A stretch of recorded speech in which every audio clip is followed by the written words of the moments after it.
Welcome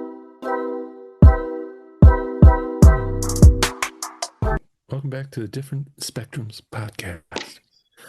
If you haven't listened to our show before, we have conversations around mental health and we dabble in humor. Yep.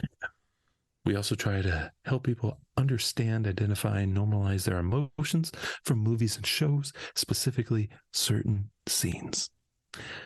If you probably already watched these movies and shows, but we're going to use a different perspective, and one could say a different spectrum.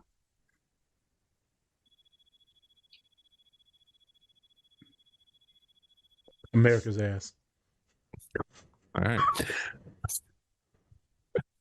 And with that, we are joined today with our guest. It's Saleem, everybody. Hey, Saleem. I think he's just twitching his eyebrows. I don't know if he's trying to be sexy. What was that? Is that the people's eyebrow? It's the people's chin? Jesus Christ. I guess we're all a little bit surprise, motherfucker. to that. I already hate this. I already hate it. And of course, we're joined with our sound guy of the group. He's a licensed clinical therapist. Yep. It's Nazir. We need to build a wall. Maybe don't tap it so many times with your fat fingers. I know, I'm shit. sorry. I'm not used to tapping. I'm so excited. You got nervous there, didn't you? Yeah. I got it. Hey, everyone. Of course. Hello, peace. I'm going to help you clarify. And we're back.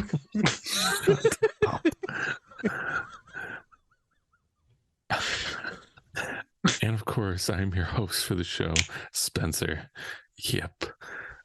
Today we got a good one, folks. We're going to be taking a look at two scenes from Talladega Nights. Yep. This It's all about NASCAR. it's shaking me down. Okay, so I got this. I got you, I got the soundboard, and I got that down there. This is... All right, I'm going to calm down with the soundboard now. That Please. down there. What are you See. talking about? That down there. We got a soundboard everywhere. Doesn't matter. All right. So we're taking a look at two scenes from Talladega Nights. One being the use of your hands. Use of your hands. Oh, God. Never mind. Don't do that. Don't do that, Nazir. Yep, there you go. Yep, be a gay pianist. Okay.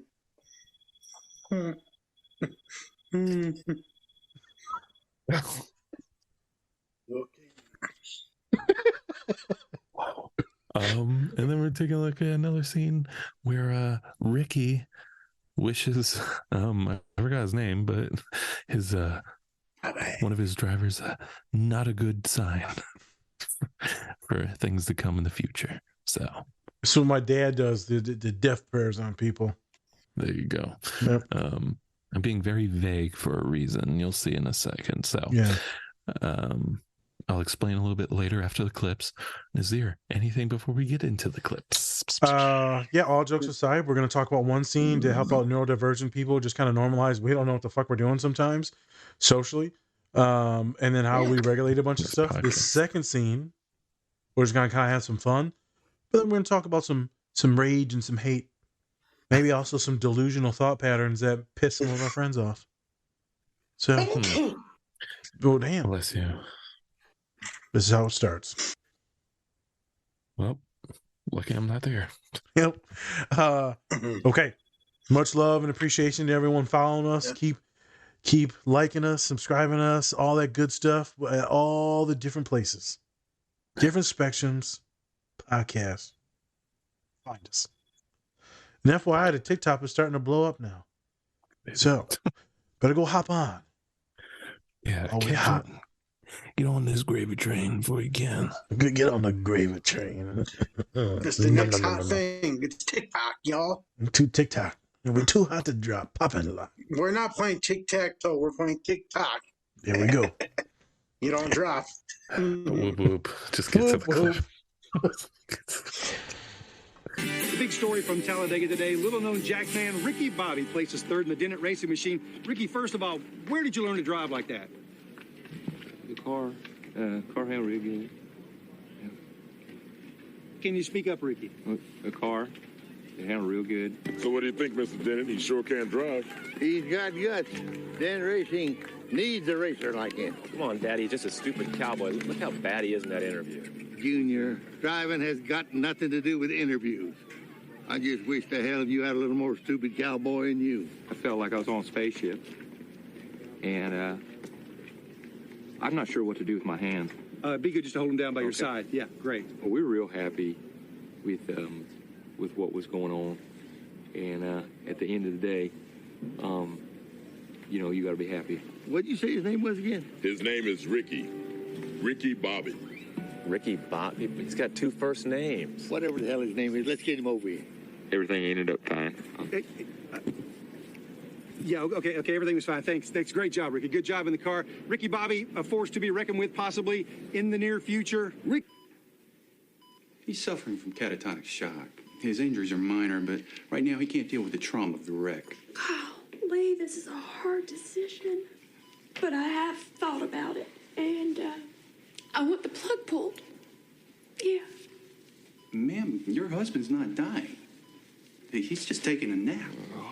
Listen, look at him. Right. Look at him. I've never seen him make that noise, ever. He got more plugs in him than a circuit setting. Oh, baby. Mama loves you so much. Hey, Ricky. It's me, Cal. Just want you to know I got your back, bro, no matter what. There's something I want to get off my chest. And it's about that summer when you went away to community college. I got an offer to do Playgirl magazine. And I did it. I did a full spread for Playgirl magazine. I mean spread, man. I pulled my butt apart and stuff, and I was totally nude, and it was weird. I mean, you probably didn't hear about it because I went under the name of Mike Honcho, but I just wanted you to know that. If you could hear me, if it got into your brain somehow, that I spread my butt cheeks as Mike Honcho. Middle. Approach in the middle. Play some defense. Just want to say thanks, Doc. Taking care of our boy here. Oh, shit. That's a foul. Doc, give it to me straight. Is he ever going to be able to walk again? Oh, I'm sorry. I thought someone had told you. He's fine. He found that wheelchair in the hallway. His paralysis is entirely psychosomatic. But we all need to go along with this because he's in a delicate state. So when you say psychosomatic, you mean like he could start a fire with his thoughts? No, not at all. It means it's all in his mind. I'm just saying, sometimes you get a knock on the head, you get special powers. It happens all the time. Read a comic book, okay? Everyone's real friendly. I mean, it doesn't hurt being Ricky Bobby. I'm not gonna lie to you. So how's the physical therapy going? Oh, I gave that up. Yeah, I gave that up after maybe the first day. Within the first hour, I gave that up. I'm through lying to myself, you know. It's time to be mature about this and just face facts. I bought myself a $100,000 handicap accessible van with the captain's chairs and the DVD plasma screens in the back for the kids. You all paid up on that? Oh, yeah, that's all paid in full. It's parked out there. Hold on, man. We gotta tell him. No, I don't care what the doctor said. We gotta tell him now. Ricky, the doctor told us that we should let you work it out in your own sweet time, but Ricky, you can walk. What'd you just say? He's telling you the truth, man. It's all in your head. You sick sons of bitches. I mean, you walk in that door on your two legs all fat and cocky and looking at me in my chair, and you tell me it's all in my head? I hope that both of you have sons, handsome, beautiful, articulate sons who are talented and star athletes, and they have their legs taken away. I mean, I pray you know that pain and that hurt. Don't you put that evil on me, Ricky Bobby. Don't you put that on us. You are not paralyzed. I am so paralyzed. No. Rough on him now. No, he needs to know. Okay. He's always crying. Tough love it is, tough love. Wake up, idiot. You want to know what I am? You want to see what my life is? Don't do it. You want to see what's going on here? Don't you stick that knife in your leg.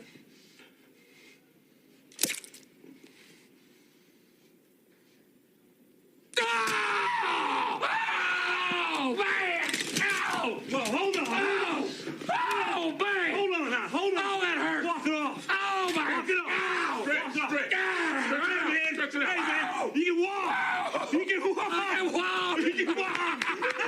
I think I touched a nerve. Right there. I think I got a All right, nerve. we got it. Hold it right there. Hold it right there. Oh, wait, maybe don't touch it. Can you feel it? Yeah! We'll use this knife to pry it out. We'll pull it out. Now we got two. Now we got two in Just there. don't think about it. We're going down a bad path. Cut around the meat. Okay. Just stretch it out. Stretch it out. Take out a plug and Right there. It's like a deer. We gotta wiggle it just a little bit. That's it. You feel that? Feel that? Yeah. You are back. I love you. All right. And we're back.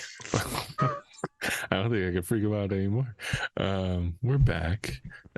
So the first scene that we did was actually the first race Ricky Bobby was in. And so he's a little nervous.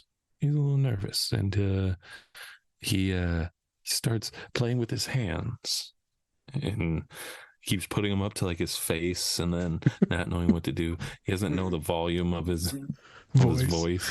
Jesus. So yeah, so he doesn't know what he's doing. And then he puts his hands up and then the reporter has to like push him down. This is for everybody on the podcast. I have to give a visual. Yeah. Visualize the sensations. Yes. Visualize. I hate the fact that you got him doing that now. You fucking piece of shit, Nas. Hate you. All right. And then the second scene, that was when Bobby was in an accident, and he was like I guess he wasn't even in a coma. He was just asleep. He's just taking a nap. Yeah. He was taking a nap, as they said. Yep. And then his wife wanted to pull the plug. So. I literally hated her in everything after this show. Everything. Yeah, she wasn't in a good light after this movie. No. So. No. And then after that, his friends come and see that he's in a wheelchair playing basketball, but he's not paralyzed at all. So that's a good awakening. And then, of course, to prove that he's not, in fact, or that he is, in fact, paralyzed, Bobby stabs a knife right in his leg, like deep. I think he went through tissue on that one. Might have touched the bone. Yeah. And then he starts freaking out. And then to help with that, his friends stick another knife in his leg to try and they try to put another knife in there to get the knife out. And then they try to carve around the leg tissue. So it's probably pretty bloody in there. And it's just a crater. Yeah, it's just a big old divot in his leg. So, yeah, Yank the damn knife out of his leg. Yep. So, Saleem, would you use another knife to get a knife out of your leg if you could? Hell no. I would not want to put that. I would not want to use another knife to get another knife out of my fucking leg. So, would you use a fork? How many knives are there? Huh? Would you use a fork? Oh, I would just yank that shit out of my fucking leg. I don't care if I was bleeding or not. I would have had a nurse fucking yank that thing out of my damn. I'm like, get this damn thing out of here. Oh. Yeah. Well, there you go, people. I was watching it. I'm like, really? These dudes are going to fucking stick two knives in his leg? Right? I'm like, what the hell is going on with these people? I mean, Saleem, I would stab you with a knife if I had to, if I needed to. Why would you do that for? Well, to get the other knife out. Right. I mean, that knife is deep in there, so you got to get it out with only thing else, a knife. I really just go to the ER and have them deal with it. But you're in. I can make it, but I don't think I would. But if you're in the middle of the woods and somehow you have a knife in your leg, I don't know how. You do. You got a knife in your leg. You wouldn't use another knife to get it out? That's only you. You can't rely on anyone else. You got probably, yeah. He said probably not if I had to be blinded. Yeah, let's everyone out there do not use another knife to take out a knife. Just to make sure we don't get anyone killed in here. Jesus. I don't know, man. People are fucking weird, man. The podcast said to use another knife to get the knife on my leg. Why do you have a knife in your leg? Yeah. Just making sure. Wow. Yeah, cover all our bases. Can't get sued. Can't get sued. All right. So if they ask you why, tell them to watch Talladega Nights, and then they'll find out why they had to get the knife out of his leg with another knife. Here we go. The next time I have a doctor student or a nurse come in the office, I'm like, so if I stab myself with a knife, do I use another knife or do I use a spoon? Or if you get like stabbed in the back, do you just still keep on like stabbing? Chop it? Yeah. Jesus Christ. All right, so getting back to it, we chose the first scene more to show about like people getting nervous, right? Like what you do when you're nervous and maybe how to subside those things while you're talking. I think it'd be good to talk about like how, especially like public speaking, how people can kind of relax themselves, or at least what you do to relax yourself in his ear. I think that'd be good. And for the second scene, we just did it for shits and gigs. Shits and gigs. Just funny. Just, I hope you have sons, beautiful, articulate, athletic sons, and I hope it gets taken away from them. I hope you feel that. Don't you put that on me, Ricky Bobby. Great scene. So great scene. Yes. You know what? Let's go. Saleem, what are your first thoughts on the scene? Stabby and the hands. Hands and stabby. Have you ever been confused on what to do with your hands? No, I never want to be confused with what to do with my hands. You never have? You've never been sitting there talking to someone and you're like, just what do I do with my hands right now? Hi. I don't know. I don't do sign language. I wouldn't know. Okay.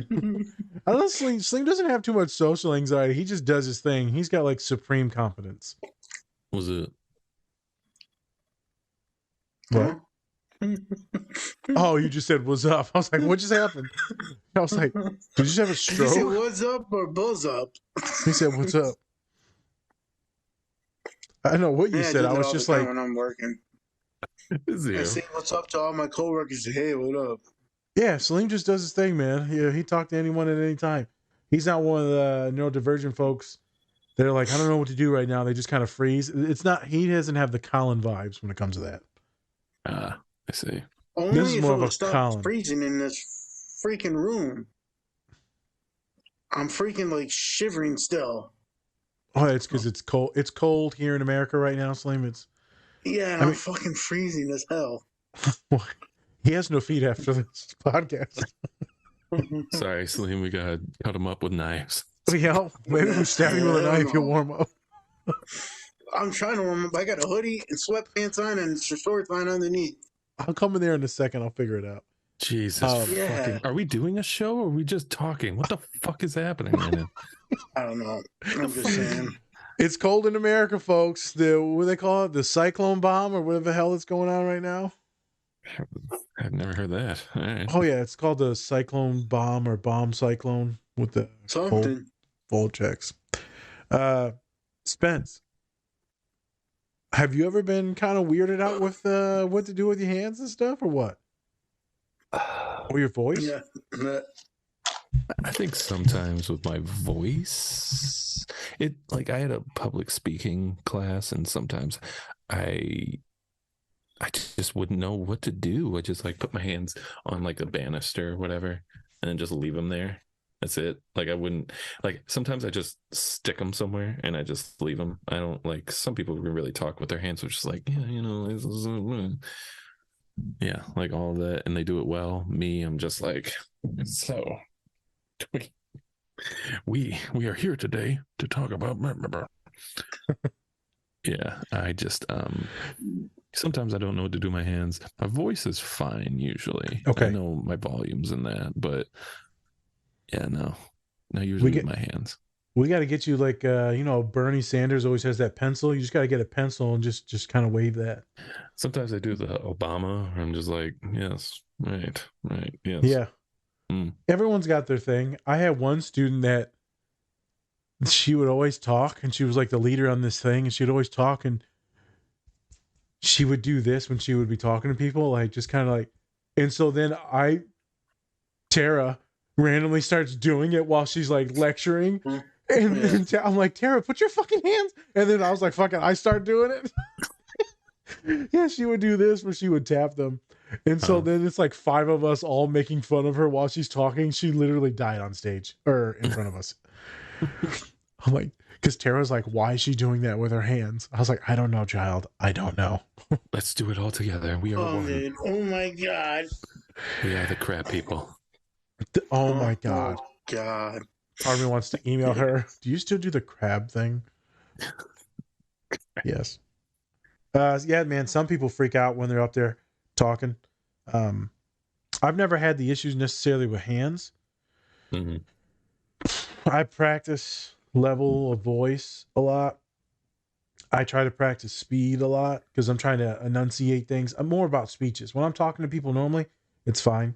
I feel like I have to gauge my voice a lot because I'm always trying to seem more calm or more feminine, more docile. That way, people don't think my big ass is going to murder them in the hallway. Okay. So I'm always trying to regulate things like that to make myself seem more cuddly, more playful.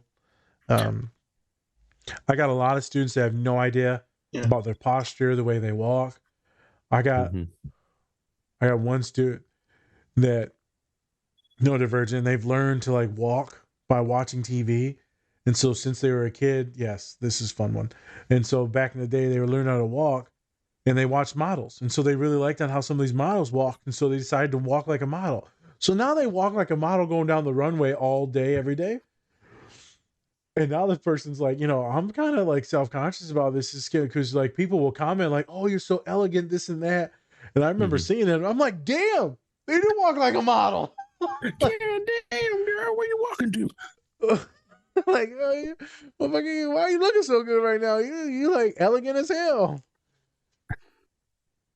It's funny, man. So we'll pick things up from TV and try and implement them, and my students will freak out because that's not how people walk or talk or act or hold themselves in reality. It's a show. Right. It's quite funny. I'll get some students that walk on the tiptoes. I'll get some students that just walk funny in general, too fast, too slow. I know a lot of my students on the spectrum walk way too fast. Like I'll be walking them to the door, like in the hallway. I'm like, if you don't slow the fuck down, I'm going to push you. That's good. Hey, I'm gonna hurt you if you don't slow down. If you don't slow down, I will literally. We need to build a wall. What are we gonna build the wall for? So I can't walk anymore. I hate these fucking So if we build a wall, we're just gonna jump over it, or we're just gonna hop through it. We're gonna run through it. We're gonna run through it like that would hurt. Like cartoons. Yeah. Okay. It's just like Wile E. Coyote. There you go. So it's a funny thing, man. Postures and hands. Sometimes with my students, they won't know what to do, so they'll just put their hands in their pockets. I tend to put my hands in my pockets a lot, but like if I'm doing speeches and doing stuff, his voice regulation being quiet as shit, super common. My students would be like super quiet. I'm like, bro, I can't hear you. I just want it. And I just be like, speak up. And they're like crying and stuff. I'm like, I can't help you unless I hear you. I hate when someone does that. They're whispering, and I'm like, what'd you just say? I'm like, oh, yes, because Saleem can't hear nothing. What? Perfect. Yeah, they're like 10 feet away from me. I'm like, what'd you just say? I can't hear you. Like today, there's people like, hey, by the way, do you have any milk? I'm like, I couldn't hear them because they got the freaking fan on in the freezer, and they're just like screaming into the thing. I'm like, I don't know what the hell you're saying. Like the fans are blowing in the freaking cooler. Yeah. I'm like, I can't hear you, so I have to walk up toward them. I'm like, oh, we ain't got no milk. They're like, well, we wanted milk. I'm like, we don't have none. And they said, well, can you give us this kind of like, I looked at the milk and it was fucking eggnog. I'm like, this is not milk. Then they point at the next one, like, oh, it's this one. Okay. Again, like, If you would have gave him eggnog instead of milk, Saleem, I would have died. I almost did. I'm like, there's. I don't know. It's just like it's yeah. Today. Oh yeah, it would have been fun. Yeah. Just some person sticking their head in the fucking milk aisle, just going, "Do you want milk?" Oh, can you imagine how freaked out Saleem was? Someone's head just popped through the freezer. What's wrong with you? Just like the second time people ask me that, so I'm like, "You have any milk?" I'm like, "Does it look like we got milk today?" I'm like, "Can't you guys?" There's like nothing on the shelves, and there's nothing in the back. I'm like, "There's nothing back here." I was watching the show today, and the guy said, "Oh no, it was Atlanta. You've seen this." He's like, "Is it on the shelves?" When he's out in the country on like episode 9, and he's like, "No, then we don't have it in stock." Oh yeah, I'm like, yeah. Dick. He saw the Confederate flag. You're like, maybe I shouldn't be. He's like, "Do you have a cast iron pan?" He's like, "No." He's like, "I'll get it somewhere else." He's like, "You're gonna buy it on Amazon, aren't you?" And he was like, "No." Damn Amazon. Wednesday, some guy came up to me, right? He said, "By the way, do you have any chitlins?" I'm like, "Chitlins?" I'm like, When does Walmart sell chitlins? Chitlins. He called them chitlins. I'm like, wait a minute now. I'm like, what? I'm looking like I could look for y'all, but I don't think you have any. You right? say And he like said, that? if you don't, yeah. I'm like, if there's nothing here, then yeah. Well, there's not. It's just some funny shit. People come up to me, random people come up to me like, "Do you have this and this?" I'm like, you're approachable, man. Go, look, you're like a miniature Santa. We don't have it. We don't have it. Like he said, I wanted some chitlins. I'm like, man, we don't have no chitlins there. Get out of here. Get out. I didn't tell him that. I just said, get out of here. I'm like, I'm sorry. Just stabbed him in the leg, son of a bitch. Buddy, so thanks for your help. I'm like, no problem. Here's a second knife to get that knife out of your leg. Yeah. Okay, Saleem. Let's land the plane. That was Walmart talk with Saleem, everybody. Walmart talk. Saleem's corner. We're gonna officially dub this Saleem's corner when he goes on his rants about Walmart. Oh my god! An official part of the pod now from when he talks. The second, I just completely forgot the second scene. I don't even know either. Are we doing a show? What the? Yeah. The second scene. I think I'm gonna leave in the part where he's like dying on the bed and stuff like that, long as it long as it can get approved. I feel like there's something really good here that we didn't think that was there. What? There's a lot of humans I work with over the years, and it's psychosomatic. They're putting themselves through the shit and making it even worse than what it actually is. Right? They're manifesting these delusional things, these thought patterns, this doom and gloom. They're catastrophizing things. They're physically and mentally paralyzing themselves because of the way they think. And they'll start manifesting more anxiety, more stomach aches, headaches. Like, people make things worse in their heads, and then it physically starts to come out. So he's like sitting there, I can't walk. I'm like, motherfucker, you can walk. The doctor said you're fine. Like, I have clients that do that, Spence, bro. It's a thing. Right. It is. I'm like, there's nothing hurting you right now. You're in no trauma. Right. You're just literally just pissing yourself off right now. Right. Stop. Have you tried just not doing that? Wow, what a great infomercial you'd have. Stop it right now. Just don't do it. Don't do it. Stop. It's the funniest thing when you see people coming into the office and they're just self-sabotaging. And it's like the liar version in me when he's like, stop breaking the law, asshole. You just want to yell at him, man. True. It's getting back into some other stuff that self-sabotage that we just did from the replacements. I feel like this is another thing here, man, where humans will just make it so much more worse. And I'm like, what are you doing? What are you doing? You realize that you're actually fine right now. All right, so how do we therapize out of this? Intellectually, you will have to help your client step by step peek through and break into some real rational thoughts. Get them out of all this chaotic, hyperbolic, crazy stuff that's going on. Get them to regulate the emotions. So doing some breathing, whatever it is, calming, distracting, whatever it is, and then actually get into the real stuff. And then you challenge them, be like, think of all this crazy shit. How does that help you? Does it actually help you? Well, I'm prepared. I'm on my game. Like, are you? Mm-hmm. Like, you're literally puking and shitting your brains out. Like, I don't think this is helping you. You can't sleep. You're hurting yourself. There's a way to go about these things without destroying yourself and manifesting all these physical ailments. It's a tough process. Obviously, I was being an asshole by just saying, stop it. That's technically like me shoving in another knife to take out the other knife. There's ways to therapeutically go about it. That's what I was thinking about when I saw this scene. He would not be the first one to have a mental breakdown, to get in a car accident, to have PTSD, than just to be traumatized and debilitated for a while. He needed therapy. He didn't need to be in the hospital. He needed therapy. Yeah. And that's why you kind of see in later on in the movie, he tries to get back into racing again, but it's just, he goes like 20 miles an hour. It's like, I'm doing it. I got it. Then he runs into someone's house.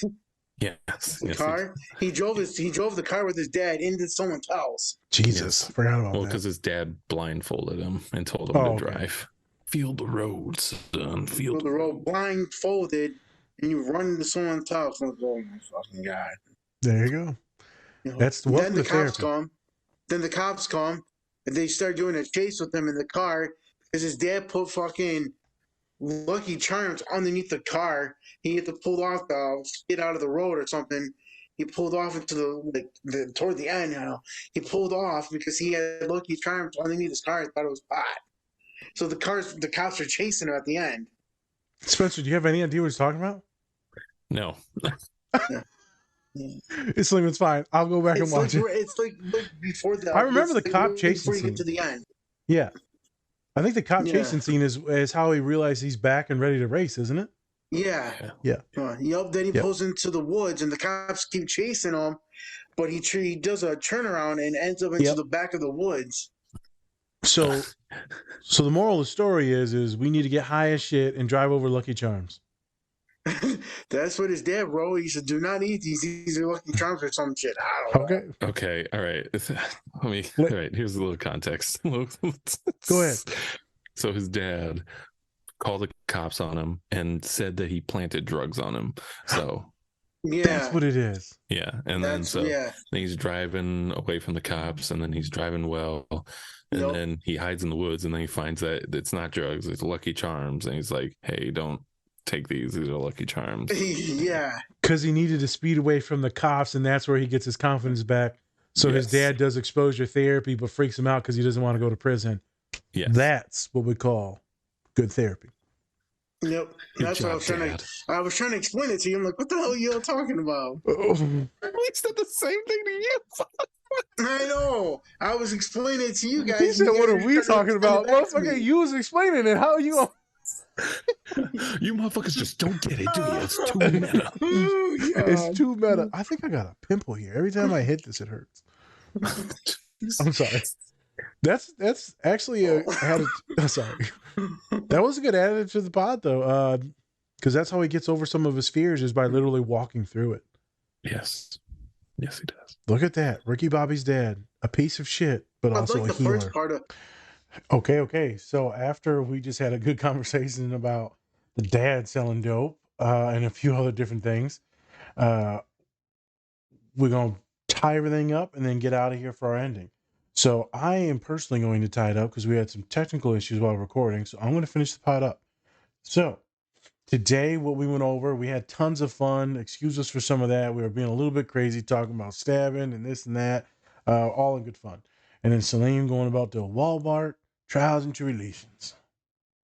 But in all seriousness, the pod today was for good fun. But there's some really good things to take away from it, and some of the nervous anxiety that we talked about and social norms on how to act, what to do with your hands, like the social cues, the possibly cultural norms, right? How do you present yourself? It's hard for a lot of us. A lot of people worry about that and they try to assimilate as best as they can and mimic as best as they can. And it's tough. I see a lot of my clients burn out because of this, the camouflaging effect. And studies show that it does add to the rate of anxiety, depression, and overall burnout. So if you're always acting one way or always trying to put on a show, it takes away your energy and your juice for the rest of the day. I think there's a scene in one of the X-Men's that shows it perfectly, where one of them is trying to lift weights and they can't do it, and they should, but they're completely camouflaged, and thus they are donating or deviating their energy to two different places instead of one.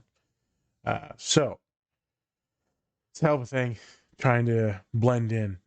So many of us struggle with it. Neurodivergent folks, obviously, this is going to be one of the major causes for anxiety, depression, isolation, and suicidality in some cases too, if we feel like we never really get those friends or we keep getting rejected by humans over and over, whether romantic or platonic. The second scene, right? It's a lot of jokes in it about stabbing, but we can see how I tied it together where people are self-sabotaging and creating more issues than what there actually is. And then we start to believe some of those negative thoughts, some of those delusions. See a lot with just anxious people in general, the fear-based thoughts, and then those automatic, intrusive, negative thoughts then start to perpetuate throughout us, and then we start to shut down. A lot of crazy stuff can happen. And if they get worse and worse and anxiety gets worse and worse, well, now we start to actually get some symptoms and side effects of OCD, and we become obsessive about what's actually going on. And so the obsessions can become our reality, and for some people, it's very intense. So if it does get to that point and you are self-harming through thoughts and delusions, which does happen, trust me, it does. Even I, a therapist, will sometimes get on one of those negative spirals. That's when we need to make sure we get a therapist, possibly medication if it's very bad and affecting our daily functioning. And we need to start processing outside with others, either verbally or writing things down on paper. But staying stuck in our head is normally not the safest place for many of our folks with anxiety. There's too many thoughts, they're too fast, they're too rapid, and they can get on top of you real quick. So I think that was a funny scene to maybe tie together how we can make things worse and how our friends sometimes can gas us up or gaslight us and make things way worse than what they actually are. Lastly, Saleem brought up the scene when they were driving in the car and the dad's like, "You got drugs, you better go." That's actually pretty good for, like, let's say, exposure therapy. So he exposes Ricky Bobby to driving recklessly. He can no longer think about his fear of driving and his inabilities, or let's say catatonia, where he's frozen. Now he's just in a response, a reactionary phase instead of thinking. And he takes off and he drives and he gets his mojo back. Like I said, dad's a piece of crap, but technically that exposure therapy works pretty good for some of my students with anxiety and OCD, or like PTSD. Some small exposure to some of those stimuli that are bothering you can be beneficial under supervision, under care, right, under management. You're not just going to throw yourself into something, have a panic attack, and then fall on the ground just like in a ball crying. Let's not do that, folks. So, two different scenes. One scene that my brother brought up, but it had no idea what the hell he was talking about. But very efficable for therapeutic treatment. So today, obviously, tons of fun. Hope y'all enjoyed it. We got tons and tons of pods coming out. Remember, every Monday and Wednesday at 1 o'clock Eastern. And now we're starting to do shorts. So on YouTube, we will be posting shorts. We also have the TikTok going and Instagram Reels. So please like, subscribe. And if you want to, we're also looking for donations and sponsorships. So if you're listening to this on the podcast side, you can donate to us. We already have a few folks donating to us monthly. We greatly appreciate it. And all that goes right back into the pod so we can continue to like offset some of the money that we've already put in, and it helps us out astronomically. All right, everyone. Much love. Appreciate y'all. And we'll see you in a couple days. Any suggestions, let us know. Peace, folks.